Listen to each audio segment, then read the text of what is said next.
اعوذ باللہ من الشیطان الرجیم بسم اللہ الرحمن الرحیم رب اشرح لی صدری ویسر لی امری واحلل عقدۃ من لسانی یفقہوا قولی۔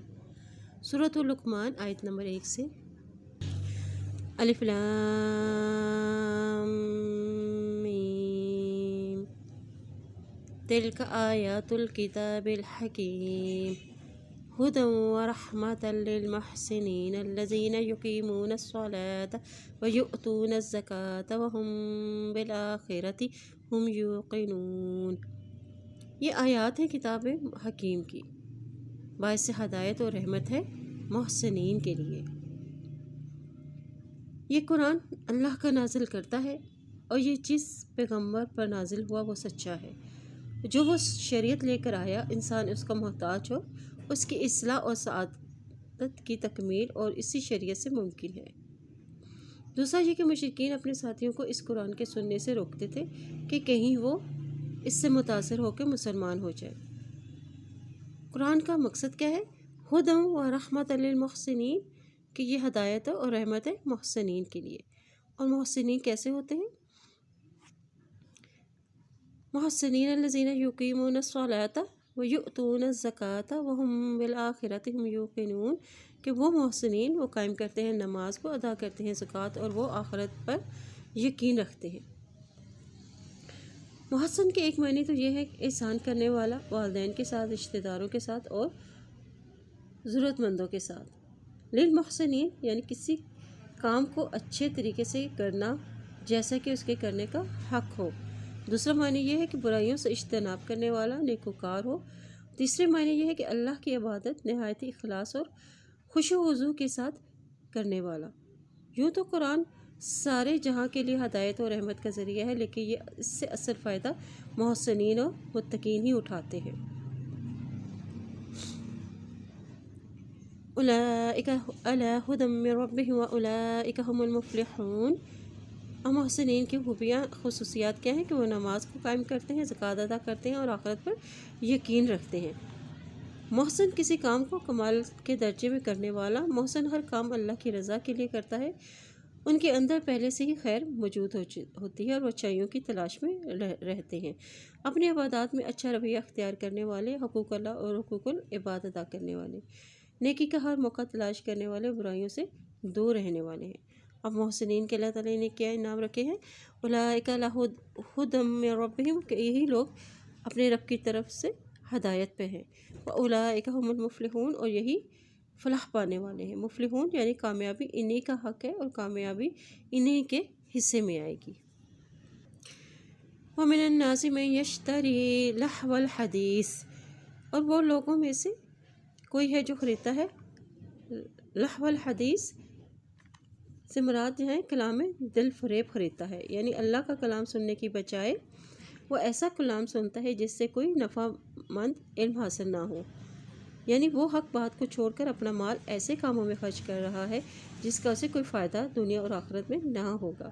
ان تمام چیزوں سے یقیناً انسان اللہ کے راستے سے گمراہ ہو جاتا ہے اور دین کا مذاق بنا لیتا ہے۔ لیضل عن سبیل اللہ بغیر علم، تاکہ وہ بھٹکا دے اللہ کے راستے سے بغیر علم کے، ویتخذھا ھزوا، اور بنا لیتا ہے اس کو مذاق۔ اولئک لہم عذاب مہین، اور یہی لوگ ہیں ان کے لیے عذاب ہے رسوا کرنے والا۔ بغیر علم یعنی نتائج سے بے خبر، ان کو علم ہی نہیں کہ جو کچھ وہ کر رہے ہیں ان کے لیے وہ فائدہ مند نہیں ہے، یعنی وہ اپنے انجام سے لا علم تھے، اور ان کا انجام کیا بتا دیا کہ ہے عذاب مہین، یعنی ان جیسے سرکش لوگوں کی سرپرستی اور حوصلہ افزائی کرنے والے حکومتی ادارے بھی، اور اختیارات اور اخبارات کے مالکان بھی، اور اہل قلم اور فیچر نگار اسی عذاب کے مستحق ہوں گے۔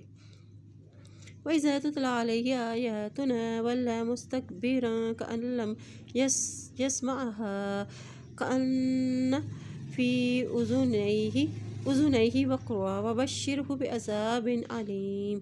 اور جب پڑھی جاتی ہیں ان پر ہماری آیات، رخ پھیر لیتا ہے تکبر کرتے ہوئے، گویا کہ اس نے سنا نہیں اس کو، گویا کہ اس کے دونوں کانوں میں بوجھ ہے، تو خوشخبری دے دو اس کو ساتھ دردناک عذاب کی۔ یعنی یہ اس شخص کا حال ہے جو مذکورہ لہو الحدیث میں مگن رہتا ہے، اور وہ اللہ کی آیات اور رسولوں کی باتوں کو سن کر بہرہ بن جاتا ہے۔ حالانکہ وہ بہرا نہیں ہوتا، لیکن ایسی مجلسوں میں اس کا دل ہی نہیں لگتا۔ وقرن یعنی وقرن کے معنی ہے کانوں میں ایسا بوجھ جو اسے حق بات سننے سے محروم کر دے۔ ان الذين آمنوا وعملوا الصالحات لهم جنات النعيم خالدين فيها وعد الله حقا وهو العزيز الحكيم۔ بے شک وہ لوگ جو ایمان لائے انہوں نے عمل کیے نیک، ان کے لیے ہے نعمتوں بھرے باغات ہیں، ہمیشہ رہنے والے ہیں، اس میں اللہ کا وعدہ سچا ہے اور وہ زبردست اور حکمت والا ہے۔ خلق السماوات بغیر عمد ترونها وألقى في الأرض رواسي أن تميد بكم وبث فيها من كل دابة وأنزلنا من السماء ماء فأنبتنا فيها من كل زوج كريم۔ اور اس نے پیدا کیا آسمانوں کو بغیر ستونوں کے، ترونها یعنی اپنے ایسے ستونوں کے بغیر جنہیں تم دیکھ سکتے ہو، یعنی آسمان کے ستون ہیں، لیکن ایسے ستونوں کو نہیں تم دیکھ سکتے۔ رواسیہ پہاڑوں کو زمین پر اس طرح بھاری بوجھ بنا کر رکھ دیا کہ اس سے زمین حرکت نہ کر سکے۔ اور کیا پیدا کیا اللہ تعالیٰ نے؟ وَبَثَّ فِيهَا مِن كُلِّ دَابَّةٍ کہ اس نے ہر طرح کے جاندار کو زمینوں میں پھیلا دیے، یعنی جنہیں انسان کھاتا بھی ہے، سواری کے لیے بھی استعمال کرتا ہے، اور بطور زینت و آرائش انہیں اپنے پاس بھی رکھتا ہے۔ اور پھر اللہ تعالیٰ نے وَأَنزَلْنَا مِنَ السَّمَاءِ مَاءً پھر اللہ تعالیٰ نے آسمان سے پانی نازل فرمایا، اور اس پانی کے ذریعے سے زمین سے بہت ہر قسم کے غلے اور میوہ جات پیدا کیے۔ هَذَا خَلْقُ اللَّهِ فَأَرُونِي مَاذَا خَلَقَ الَّذِينَ مِن دُونِهِ بَلِ الظَّالِمُونَ فِي ضَلَالٍ مُّبِينٍ۔ یہ ہے تخلیق اللہ کی، تو دکھاؤ مجھ کو کیا کچھ پیدا کیا ہے ان لوگوں نے جو اس کے سوا ہیں، بلکہ ظالم لوگ کھلی گمراہی میں ہیں۔ یعنی جن کی تم عبادت کرتے ہو اللہ کو چھوڑ کر، ان کی بنائی ہوئی کوئی چیز اگر ہے تو مجھے دکھاؤ۔ مطلب یہ کہ جب ہر چیز اللہ کا خالق صرف اللہ ہی ہے، اور پھر عبادت کا مستحق بھی وہی ہونا چاہیے، اس کے سوا کائنات کا کی کوئی ہستی اس لائق نہیں کہ اس کی عبادت کی جائے۔ وَالظَّالِمُونَ فِي ضَلَالٍ مُّبِينٍ یعنی شرک کا شکار ہے، انہوں نے سوچے سمجھے بغیر ہی اپنے آباء و اجداد کی پیروی کرتے ہیں اور اللہ کی تخلیق پر غور و فکر نہیں کرتے، جس کی وجہ سے وہ کھلی گمراہی میں مبتلا ہے۔ وَلَقَدْ آتَيْنَا لُقْمَانَ الْحِكْمَةَ أَنِ اشْكُرْ لِلَّهِ وَمَن يَشْكُرْ فَإِنَّمَا يَشْكُرُ لِنَفْسِهِ وَمَن كَفَرَ فَإِنَّ اللَّهَ غَنِيٌّ حَمِيدٌ۔ البتہ تحقیق دی ہم نے لقمان کو حکمت کہ شکر ادا کرو اللہ کے لیے، اور جو شکر ادا کرے گا تو بے شک شکر ادا کرے گا لنفسہ ہی اپنے ہی نفس کے لیے، وَمَن كَفَرَ اور جس نے کفر کیا، فَإِنَّ اللَّهَ تو بے شک اللہ تعالیٰ غنی حمید بے نیاز ہے اور تعریف والا ہے۔ یعنی لقمان اللہ کے نیک بندے تھے جنہیں اللہ نے حکمت یعنی عقل و فہم دینی بصیرت سے نوازا ہوا تھا۔ ان سے کسی نے پوچھا کہ تمہیں یہ فہم و شعور کس طرح حاصل ہوا، تو انہوں نے فرمایا کہ راست بازی، امانت کے اختیار کرنے اور بے فائدہ باتوں سے اجتناب کرنے اور خاموشی کی وجہ سے۔ ان کا حکمت اور دانش پر مبنی ایک واقعہ کہ یہ غلام تھے، ان کے آقا نے ان سے کہا کہ بکری ذبح کر کے اس کے سب سے بہترین 2 حصے لاؤ، چنانچہ وہ زبان اور دل نکال کر لے آئے۔ اور ایک موقع پر آقا نے ان سے کہا کہ بکری ذبح کر کے اس کے سب سے بدترین حصے نکال لاؤ، تو پھر وہی دل اور زبان لے آئے۔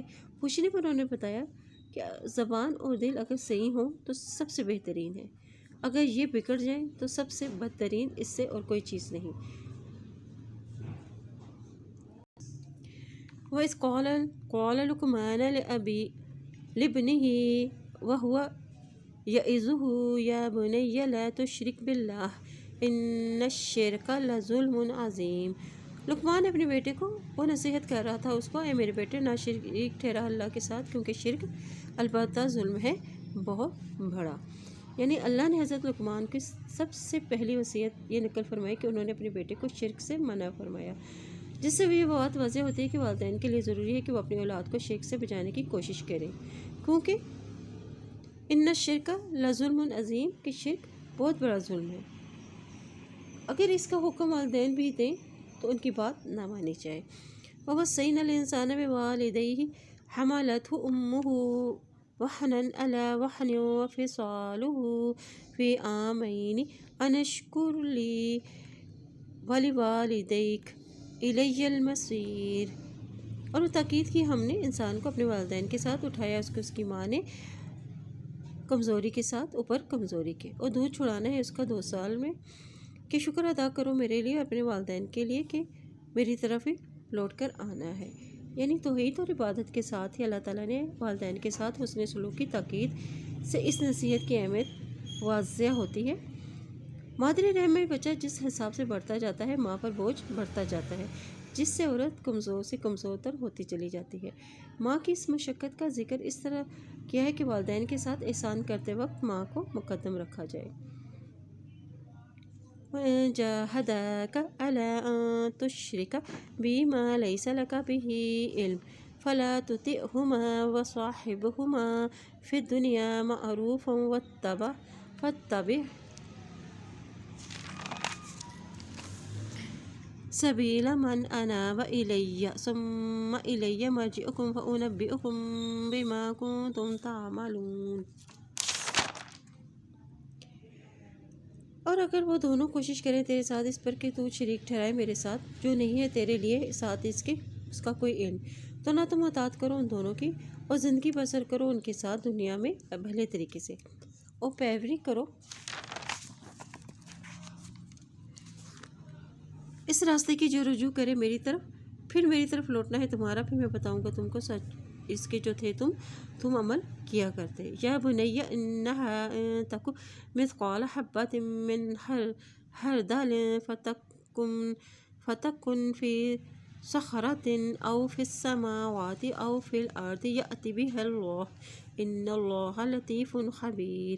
اے میرے بیٹے، بے شک اگر ہو کوئی بھی عمل ایک دانے کے برابر رائی میں سے، پھر وہ ہو کسی چٹان میں یا آسمانوں میں یا زمین میں، لے آئے گا اللہ اس کو، بے شک اللہ باریک بین ہے اور باخبر ہے۔ یعنی سلسلہ کلام حضرت لقمان کی وصیتوں سے متعلق تھا۔ اب آگے اس سے پھر وہی وصیتیں بیان کی جا رہی ہیں جو لقمان نے اپنے بیٹے کو کی تھی۔ ان تکن مثقال حبۃ من خردل فتکن فی صخرۃ او فی السماوات او فی الارض یأت بها اللہ۔ یعنی گناہ اللہ کی نافرمانی والا کام ہے۔ انسان کوئی بھی عمل کرے، یعنی اچھا یا برا، کیسا بھی عمل کیوں نہ ہو، وہ اللہ سے چھپا ہوا نہیں ہے۔ قیامت والے دن اللہ اسے حاضر کر لے گا۔ رائی کے دانے کی مثال اس لیے دی گئی ہے کہ وہ اتنا چھوٹا ہوتا ہے کہ اس کا وزن بھی محسوس نہیں ہوتا۔ اسی طرح چٹان محفوظ ترین جگہ ہے اور اللہ سے کچھ بھی چھپا ہوا نہیں ہے۔ یا بنی اقم الصلاۃ وأمر بالمعروف وانہی عن المنکر واصبر علی ما اصابک ان ذلک من عزم الامور۔ اے میرے بیٹے، قائم کرو نماز اور حکم دو نیکی کا اور روکو برائی سے، اور صبر کرو اوپر اس کے جو پہنچی ہے تم کو، بے شک یہ بڑے عزم اور ہمت کے کاموں میں سے ہے۔ اب یہاں پہ تیسرا نقطہ بیان کیا جا رہا ہے کہ نماز قائم کرنا، نیکی کا حکم دینا، برائی سے روکنا، مصیبت پر صبر کرنے کی وصیت ہے۔ یہ اہل عزم و ہمت کا ایک بڑا اختیار ہے، اس کے بغیر فریضہ تبلیغ کی ادائیگی ممکن نہیں۔ یہ باتیں ان کاموں میں سے ہیں جن کی تاکید اللہ تعالیٰ نے فرمائی ہے اور بندوں پر ان پر فرض کر دیا گیا ہے۔ وَلَا تُصَعِّرْ خَدَّكَ لِلنَّاسِ وَلَا تَمْشِ فِي الْأَرْضِ وَلَا اور نہ تُصَعِّرْ تم پھیرو خَدَّكَ اپنا گال للناس لوگوں کے لیے، وَلَا تَمْشِ فِي الْأَرْضِ اور نہ تم چلو زمین میں مرحا اکرا کر۔ ان اللہ بے شک اللہ تعالیٰ لا یحب کل مختال فخور نہیں پسند کرتا ہر خود پسند فخر جتانے والے کو۔ وقصد فی مشیک اور میانہ روی اختیار کرو اپنی چال میں۔ وغضض من صوتک اور پست رکھو اپنی آوازوں میں سے۔ ان بے شک انکر الاصوات بے شک سب سے ناپسندیدہ آوازیں، لصوت الحمیر البتہ آواز ہے گدھے کی۔ الم تروا ان اللہ سخر لکم ما فی السماوات وما فی الارض کیا تم نے نہیں دیکھا بے شک اللہ تعالیٰ نے مسخر کیا ہے تمہارے لیے جو کچھ آسمان میں اور جو کچھ زمین میں ہے۔ وَأَسْبَغَ عَلَيْكُمْ نِعَمَهُ ظاہرۃ و باطنہ، اور اس نے تمام کرتی ہیں تم پر اپنی نعمتیں ظاہری اور چھپی ہوئی۔ ومن الناس من یجادل فی اللہ بغیر علم ولا ہدی ولا کتاب منیر، اور لوگوں میں سے کوئی ہے جو جھگڑتا ہے اللہ کے بارے میں بغیر علم کے، بغیر ہدایت کے، اور بغیر روشن کتاب کے۔ یعنی ظاہری سے وہ نعمتیں مراد ہیں جن کا ادراک عقل اور حواس وغیرہ سے ممکن ہو، باطنی نعمتیں وہ جن کا ادراک و احساس انسان کو نہیں۔ یہ دونوں قسم کی نعمتیں اتنی ہیں کہ انسان ان کو شمار ہی نہیں کر سکتا۔ اور لوگوں کا طرز عمل کیا ہوتا ہے کہ وہ اللہ کے بارے میں بغیر علم کے جھگڑتے ہیں۔ ان کے جھگڑے بے مقصد ہوتے ہیں، بغیر دلیل کے ہیں۔ کوئی اللہ کے وجود کے بارے میں، کوئی اس کے ساتھ شریک ٹھہراتے ہیں، اور کوئی اس کے احکام کے بارے میں جھگڑتے ہیں۔ وَإِذَا قِيلَ لَهُمُ اتَّبِعُوا مَا أَنزَلَ اللَّهُ قَالُوا بَلْ نَتَّبِعُ مَا وَجَدْنَا عَلَيْهِ آبَاءَنَا أَوَلَمْ كَانَ الشَّيْطَانُ يَدْعُوهُمْ إِلَىٰ عَذَابِ السَّعِيرِ، اور جب ان سے کہا جاتا ہے کہ پیروی کرو جو نازل کیا اللہ نے، تو وہ کہتے ہیں کہ ہم پیروی کریں گے جو پایا ہم نے اس پر اپنے آباء و اجداد کو۔ کیا بھلا ہو اگر ہو شیطان پکارتا ان کو عذاب کی طرف، بھڑکتی ہوئی آگ کی طرف۔ یعنی ان کے پاس کوئی عقلی دلیل نہیں ہے۔ ہدایت کا ذریعہ وہ اپنے والدین کو سمجھتے ہیں، اپنے آباء و اجداد کے رسم و رواج کو ہی اپنائے ہوئے ہیں۔ وَمَن یُسْلِم، اور جو کوئی حوالے کر دے وجہہ الی اللہ، اپنی ذات کو اللہ کے لیے، وَهُوَ محسن، اور وہ محسن ہو، فقد استمسک بالعروۃ الوثقی، تو یقیناً اس نے تھام لیا مضبوط کڑا۔ وَإِلَى اللَّهِ عَاقِبَةُ الْأُمُورِ، اور اللہ کی طرف ہی انجام ہے سب کاموں کا۔ یعنی جو شخص اپنا آپ اللہ کے تابع کر دے، یعنی صرف اللہ کی رضا کے لیے عمل کرے، اسی کی اطاعت کرے، اسی کی شریعت کی پیروی کرے، تو اور پھر وہ محسن بھی ہو۔ فقط استمسک بالعروۃ الوثقی، تو تحقیق اس نے یقیناً اس نے تھام لیا مضبوط کڑا، یعنی اس نے پھر اللہ سے مضبوط عہد کر لیا کہ وہ اس کو عذاب میں نہیں ڈالے گا، اور جو اللہ کے ساتھ اپنا رابطہ جوڑ لیتا ہے۔ وَإِلَى اللَّهِ عَاقِبَةُ الْأُمُورِ، اور اللہ کی طرف انجام ہے سب کاموں کا۔ وَمَا كَفَرَ فَلَا يَحْزُنكَ كُفْرُهُ إِلَيْنَا مَرْجِعُهُمْ وَنُنَبِّئُهُم بِمَا عَمِلُوا إِنَّ اللَّهَ عَلِيمٌ بِذَاتِ الصُّدُورِ، اور جس نے کفر کیا بس نہیں غمگین کریں تجھ کو، اس کا کفر ہماری طرف ہی لوٹنا ہے اس کا، پھر ہم بتائیں گے اس کو بمسات اس کے جو انہوں نے عمل کیے، بے شک اللہ تعالیٰ جاننے والا ہے سینوں کے بھید کو۔ نُمَتِّعُهُمْ قَلِيلًا ثُمَّ نَضْطَرُّهُمْ إِلَىٰ عَذَابٍ غَلِيظٍ، ہم فائدہ دے رہے ہیں تھوڑا سا، پھر ہم کھینچ لیں گے ان کو عذاب کی طرف سخت۔ وَلَئِن سَأَلْتَهُم مَّنْ خَلَقَ السَّمَاوَاتِ وَالْأَرْضَ لَيَقُولُنَّ اللَّهُ قُلِ الْحَمْدُ لِلَّهِ بَلْ أَكْثَرُهُمْ لَا يَعْلَمُونَ، اور البتہ اگر پوچھو تم ان سے کس نے پیدا کیا ہے آسمان و زمین کو، البتہ وہ ضرور کہیں گے اللہ نے۔ کہہ دیجئے سب تعریفیں اللہ ہی کے لیے، بلکہ اکثر ان میں نہیں علم رکھتے۔ یعنی ان کو اعتراف ہے کہ آسمان و زمین کا خالق اللہ ہے، نہ کہ وہ معبود جن کی وہ عبادت کرتے ہیں۔ للہ ما فی السماوات والارض، اور اللہ ہی کے لیے جو کچھ آسمانوں اور زمین میں ہے۔ ان اللہ هو الغنی الحمید، بے شک اللہ تعالیٰ بے نیاز ہے، تعریف والا ہے۔ وَلَوْ أَنَّ مَا فِي الْأَرْضِ مِن شَجَرَةٍ أَقْلَامٌ وَالْبَحْرُ يَمُدُّهُ مِن بَعْدِهِ سَبْعَةُ أَبْحُرٍ مَا نَفِدَتْ كَلِمَةُ اللَّهِ إِنَّ اللَّهَ عَزِيزٌ حَكِيمٌ، اور اگر بے شک جو کچھ زمین میں ہے درختوں میں سے قلم ہو جائے اور سمندر سیاہی اس کی، اس کے بعد 7 سمندر نہ ختم ہو اللہ کے کلمات، بے شک اللہ تعالیٰ زبردست اور حکمت والا ہے۔ یعنی اس کی قدرت اتنی عظیم ہے کہ تم سب کا پیدا کرنا اور قیامت والے دن زندہ کرنا ایک نفس کے زندہ کرنے یا پیدا کرنے کی طرح ہے۔ اس لیے وہ صرف جو چاہتا ہے کن کہتا ہے، اور وہ کام پلک جھپٹے میں ہو جاتا ہے۔ اب اس آیت میں اللہ تعالیٰ کی عظمت اور کبریائی کا بیان ہے۔ کلمت اللہ سے مراد اللہ کے اعجازات، تخلیقی کارنامے، خوبیاں اور اللہ کا علم۔ اللہ کی صفات کا کوئی احاطہ نہیں کر سکتا۔ اللہ کی تخلیق کی باتیں اس کی صفات، تعریفیں اور قدرت کی باتیں اور علم کی باتیں ہیں۔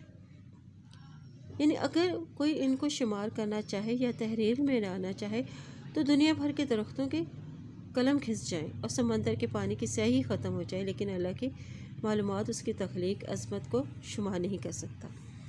ما خلقکم ولا بعثکم الا کنفس واحدۃ ان اللہ سمیع بصیر۔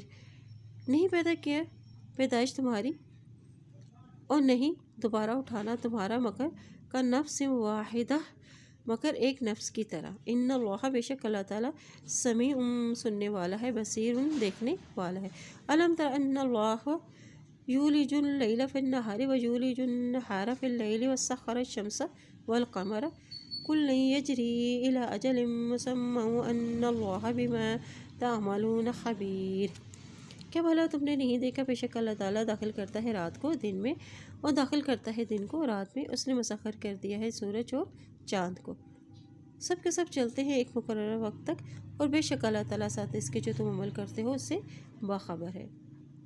یعنی اللہ تعالیٰ رات کا کچھ حصہ لے کر دن میں شامل کر دیتا ہے، جس سے دن بڑا اور راتیں چھوٹی ہو جاتی ہیں، جیسے گرمیوں میں ہوتا ہے کہ دن لمبے ہو جاتے ہیں، پھر دن کا کچھ حصہ لے کر رات میں شامل کر دیتا ہے، جس سے رات بڑی اور دن چھوٹا ہو جاتے ہیں، جیسے سردیوں میں۔ مقررہ وقت تک سے مراد ہے قیامت تک، یعنی سورج چاند کے طلوع و غروب کا یہ نظام جس کا اللہ نے ان کو پابند کیا ہوا ہے، قیامت تک یوں ہی قائم رہے گا۔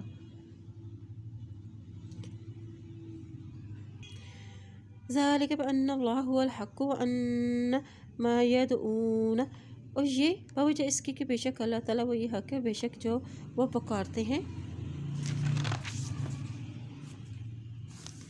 من دونہ الباطل، اس کے سوا باطل ہے، وَأَنَّ اللَّهَ هُوَ الْعَلِيُّ الْكَبِيرُ، اور بے شک اللہ وہی بلند ہے اور بہت بڑا ہے۔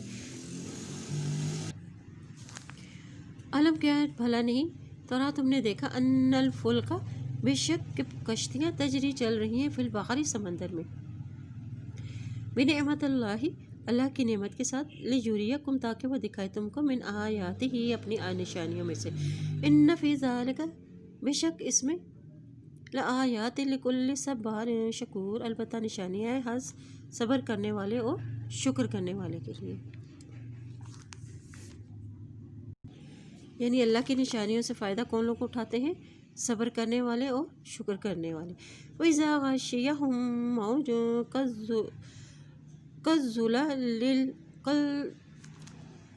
كَالظُّلَلِ، یعنی اور جب چھا جاتی ہے ایک موج سائبانوں کی طرح، دعوا اللہ پکارتے ہیں اللہ کو، مخلصین لہ الدین خالص کرنے والے ہو کر اس کے لیے دین کو، فلما تو جب نجاہم نجات دیتے ہیں ان کو، الی البر خشکی کی طرف، ومنہم مقتصد تو ان میں سے بعض اعتدال برتتے ہیں، وما یجحد اور نہیں انکار کرے گا بآیاتنا ہمارے آیات کا، الا مگر کل ختار کفور ہر غدار اور ناشکرا۔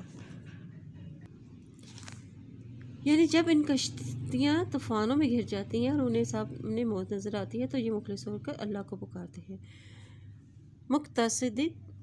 مقتصد یعنی عہد کو پورا کرنے والا، صبار اور شکور بن جاتے ہیں وہ، اور اپنے مقصد کو نہیں بھولتے، حالات کیسے ہی کیوں نہ ہوں۔ جب انسان کو منزل مل جاتی ہے، مصیبت ٹل جاتی ہے، تو ان میں اعتدال کی روش اختیار کر لیتے ہیں۔ یا ایھا الناس اتقوا ربکم واخشوا یوما لا یجزی والد عن ولدہ ولا مولود هو جاز عن والدہ شیئا ان وعد اللہ حق فلا تغرنکم الحیاۃ الدنیا ولا یغرنکم باللہ الغرور۔ اے لوگو ڈرو اپنے رب سے اور ڈرو اس دن سے نہ کام آئے گا باپ اپنے بیٹے کو اور نہ ہی مولود، اور وہ بدلہ دینے والا ہے اپنے والد کی طرف سے کچھ بھی۔ بے شک اللہ تعالیٰ کا وعدہ سچا ہے، تو ہرگز نہ دھوکے میں ڈالے تم کو دنیا کی زندگی، اور نہ ہرگز دھوکے میں ڈالے تجھ کو اللہ کے بارے میں دھوکے باز۔ یعنی اگر باپ چاہے کہ بیٹے کو بچانے کے لیے اپنی جان کا بدلہ دے، یا بیٹا باپ کے لیے اپنی جان بطور معاوضہ پیش کر دے، تو وہاں ایسا کچھ بھی ممکن نہیں ہوگا۔ ہر انسان کو اپنے کیے کی جزا خود ہی بھگتنی ہوگی۔ اللہ کے غضب سے ڈرو کیونکہ کوئی کسی کے کام آنے والا نہیں۔ ان اللہ عندہ علم الساعۃ، وَيُنَزِّلُ الْغَيْثَ وَيَعْلَمُ مَا فِي الْأَرْحَامِ وَمَا تَدْرِي نَفْسٌ مَاذَا تَكْسِبُ غَدًا وَمَا تَدْرِي نَفْسٌ بِأَيِّ أَرْضٍ تَمُوتُ إِنَّ اللَّهَ عَلِيمٌ خَبِيرٌ۔ بے شک اللہ تعالیٰ اس کے پاس ہے علم قیامت کا، اور وہ اتارتا ہے بارش کو، اور وہ جانتا ہے جو کچھ رحموں میں ہے، اور نہیں جانتا کوئی شخص کہ کیا کچھ کمائی کرے گا کل، اور نہیں جانتا کوئی شخص کس زمین پر وہ مرے گا۔ بے شک اللہ تعالیٰ علم والا اور باخبر ہے۔ حدیث میں آتا ہے کہ 5 چیزیں مفاتیح الغیب ہیں، یعنی جنہیں اللہ کے سوا کوئی نہیں جانتا۔ پہلے قیامت کا علم، دوسرا بارش کے برسنے کا وقت، اور تیسرا ماں کے پیٹ میں کیا ہے۔ دین کا معاملہ ہو یا دنیا کا، کل کیا کرے گا۔ نمبر 5، موت کہاں اور کب آئے گی، یعنی حقیقی اور کامل علم صرف اللہ ہی کو حاصل ہے۔